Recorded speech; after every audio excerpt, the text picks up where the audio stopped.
Merci au service RH et merci pour votre présentation très complète. Donc effectivement, ce rapport social unique, il doit servir finalement pour établir une stratégie RH pour le pilotage RH pour l'avenir. Je crois que globalement, on peut dire que la photographie sociale du personnel de la ville d'Aix est à l'image des autres collectivités en France. On a vu une population plutôt vieillissante, un âge moyen de 48 ans, et une grande majorité, 75% de catégorie C, mais ça, ce sont toutes les collectivités territoriales. Ça pose peut-être la question de la possibilité de l'évolution interne, aussi, on va y revenir. Deux remarques avant de venir au point de réflexion que je voulais aborder. Sur les arrêts de travail, ça s'est stabilisé.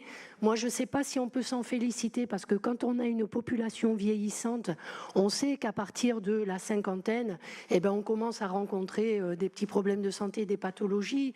Et quand on sait que maintenant, il y a un jour de carence, voilà, vous avez une grippe, vous avez des problèmes liés à l'âge, votre médecin va vous arrêter 3 jours, vous avez un jour de carence, et les gens, qu'est-ce qu'ils font? Ils prennent des jours de congé. Donc je ne suis pas tellement sûre que ce soit une bonne nouvelle. Sur les risques psychosociaux, moi j'ai quand même vu une hausse de certains signalements, notamment sur le harcèlement, quand même. La possibilité qui est offerte de signaler, ce recueil de signalements, c'est une très bonne chose. Je crois que ça reste anonyme dans les administrations, sans passer par le chef de service. C'est une bonne chose. Et on voit effectivement que menaces et intimidations, ça a augmenté. Harcèlement moral, harcèlement sexuel, ça a augmenté. Dans autres, comme vous le disiez, les organisations qui siègent en CTS peuvent déplorer le fait que c'est un peu fourre-tout, quoi. Voilà. Nous, ce qu'on voudrait apporter dans le débat, c'est que peut-être il faudra avoir une réflexion, c'est l'attractivité de la mairie d'Aix, ou plutôt l'érosion de l'attractivité dans la fonction publique territoriale en général. Parce que, encore une fois, ce n'est pas quelque chose qui touche uniquement la ville d'Aix. C'est quelque chose qui est constaté au niveau national, et notamment pour les populations plus jeunes. Les concours de la fonction publique territoriale ne sont plus très attractifs. Alors, il y a des études et des sondages auprès des agents territoriaux qui montrent que, notamment, les 3 piliers de l'attractivité sont évidemment la rémunération, la qualité de vie au travail et l'équilibre entre vie professionnelle et vie privée. Alors, sur la rémunération, évidemment, la revalorisation du point d'indice, il est aujourd'hui à 4,92 €. On estime que pour rattraper la perte du pouvoir d'achat depuis le gel du point d'indice, il devrait aujourd'hui être à 6,33 €. Donc on n'y est pas. Mais pas que. Vous dites aussi dans le rapport social unique que l'attractivité, notamment chez les jeunes, passe par la lisibilité des règles RH et les perspectives d'avenir chez les agents.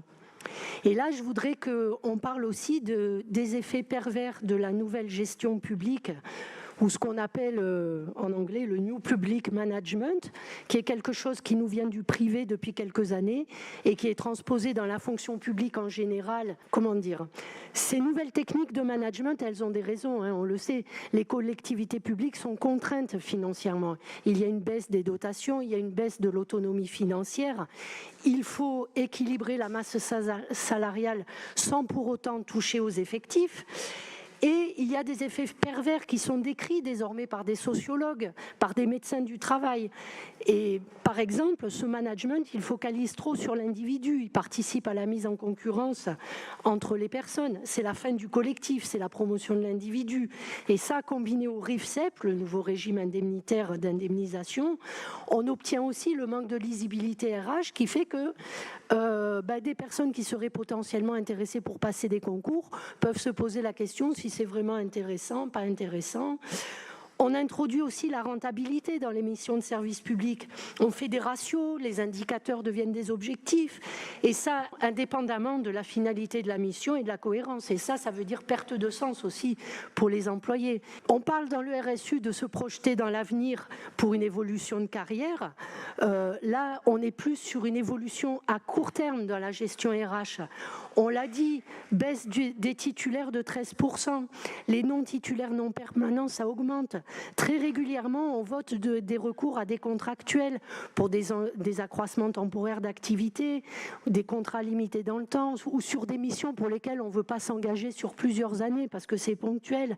Mais là, on veut tout de suite un ingénieur ou un juriste ou un financier qui est déjà formé, qui est compétent tout de suite et qui est employable finalement immédiatement.